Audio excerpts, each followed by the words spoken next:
One Fight Night 32 is live this Saturday, 7th of June at 3 a.m. South African time on Prime Video, as well as the One Championship YouTube page.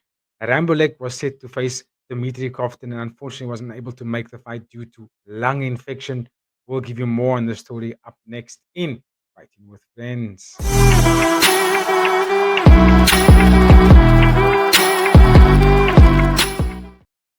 Yo, what's up, everybody? Welcome back to Fighting with Friends. It's your brother Gaia back with a very quick update for One Fight Night 32. If you have watched if you have watched my breakdown of the fight card, I recorded that fight card with the thought that Rambolek was still going to be on the fight card. In the time of recording, when I finished my recording and released the episode, I then found the information that Rambolek was unfortunately unable to make the fight. I got the information on Tetsuya's Instagram account, as you can see on screen over here. I got it on Tetsuya's Instagram account. Go check him out or her out. I'm not too sure who Tetsuya really is, boy or man, boy or girl. But one thing's for sure, Tetsuya is always on the pulse when it comes to all the latest information, news, all the drama that's coming out of One Championship. Tetsuya is the person to go and see for all of that. So, like I said, just as I finished the recording for previewing the Fight Night 32 card, I saw this post where Rambolek is out of this fight due to lung infection. As you can see, he's in hospital over there, and that is unfortunate, right? Not too sure what has caused the lung infection. It could be because of a drastic weight cut, could be drastic water depletion. I don't know what it is, but it's a bit unfortunate that this is the reality. And I must be honest, I was gutted. I was looking forward to that fight against Dmitrii Kovtun just because it's a high-profile matchup for Rambolek, right? If he had won that fight, it would have been like he would have solidified his number 4 status in the bantamweight division, and he's climbing up the rankings really, really quickly. As for Dmitrii Kovtun, there was a lot on the line for him as well, right? If he had taken out the number 4 ranked fighter, he probably would have gotten a contract, and he would have been considered to be put into that the top 5 rankings of the bantamweight division.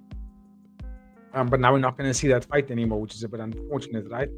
So that leads me to the next point of reference, which speaks about the next matchup that's been replaced for that fight, right? So to keep the fight card as 8 bouts.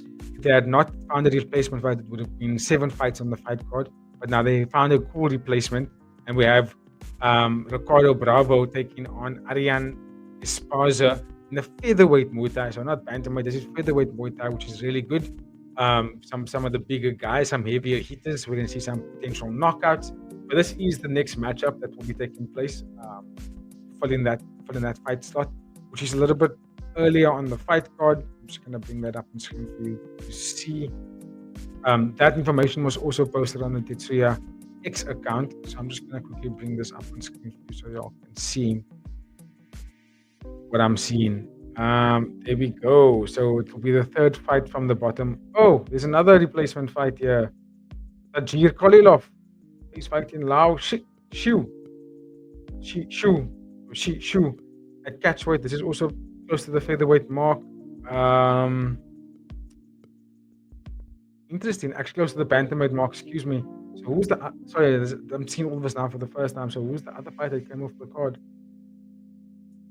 Oh, it was the other MMA bout. It was the other MMA fight that was on the fight. So there we go. So we got 2 replacement fights, right? That she's also on the fight card now.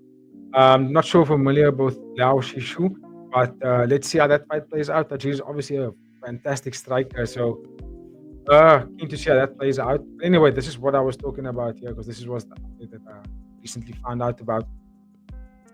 Is this Ricardo versus Arian Esparza? Now, Arian Esparza has 44, so I'm going to quickly just do this where I just show you one time all the things that I'm seeing. Right? Arian Esparza, 22 years old. Record in One Championship is 1 fight, lost against Nontachai. That was on the fight night 29, where Rodriguez beat McManamum really badly.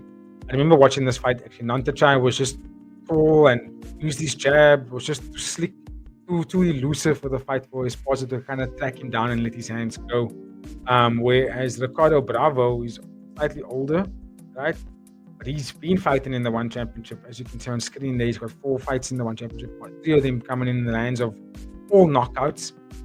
Beautiful knockouts, by the way. He hits like a truck, very good overhand right, strong 1-2 as well, good length on him as well. I think they're quite big for this featherweight division. Touching lightweight Muay Thai, essentially, I feel like that's where we're going to see Ricardo Bravo fight as he progresses. Because if we look at his last fight, it was kickboxing against George Jarvis. It was lightweight kickboxing, if I'm not mistaken, which is technically quite heavier than the featherweight bout. So that tells me that Ricardo Bravo can actually fight lightweight Muay Thai as well, and not just featherweight. He's quite big, 5'10", the 165. He's a big dude. He's a big dude. That he can make the lightweight featherweight mark in between. So yeah, I think this matchup is going to be quite fun between these two guys. I expect a knockout here. I expect Arian Esparza to kind of battle again to find that range, because the distance advantage is definitely going to be in Ricardo's favor. Even though he's only 2 inches taller, but his reach is much better. So yeah, I think that Ricardo Bravo is going to be the one to win the fight, possibly via knockout. I can see that happening over here. So that was a very cool replacement from the One Championship. But again, I was very surprised to see this one over here. Ajil Karilov and Liao Shishu put me off guard completely. I didn't even know that was the other replacement. But here we are. So, ladies and gentlemen, I just wanted to touch base on that. I know the preview has been put out already earlier in the week, which is why I tend to kind of wait to do the previews a little bit later. For things like this, for example, there could be replacement fights, generally on a fight night or numbered card for one championship. They still have to go through the weight and hydration tests, right? And that's when I generally want to do a previews after the weight and hydration test, because that's when we'll know if the fights are going to happen or not, right? Because that's usually where things happen, make or break moments happen for the fighters on the scale. So yeah, speaking of, you can stay tuned for that. I'm going to be doing a video on. Pardon me. I'm going to be doing a video on immediately after the weight and hydration takes place. I'll be doing an immediate reaction to that. That will be Thursday. Yeah, it will be on Thursday. Thursday afternoon, I'll do an immediate reaction to that, as well as releasing a preview for you on Thursday as well for one Friday fights. 1-1-1-1-1. So 1-1-1. Sorry, 1-1-1. 1-1-1. There we go. Ladies and gentlemen, if you have made it this far, thank you for taking the time out to watch our content. I really do appreciate it. We are growing.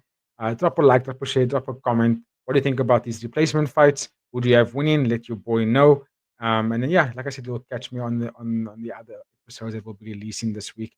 And then always remember, we are going to be doing a live the for the Fight Night 32 call. It'll be on Saturday at 3 a.m. South African time on YouTube. That's where you'll catch me. And then we'll do a back-to-back live. We'll do another live the following morning, which will be the Sunday morning for UFC 316. Right. On that note, please, ladies and gentlemen, have a fantastic day, night, wherever you're watching from. We'll catch you boy in the next one. Cheers.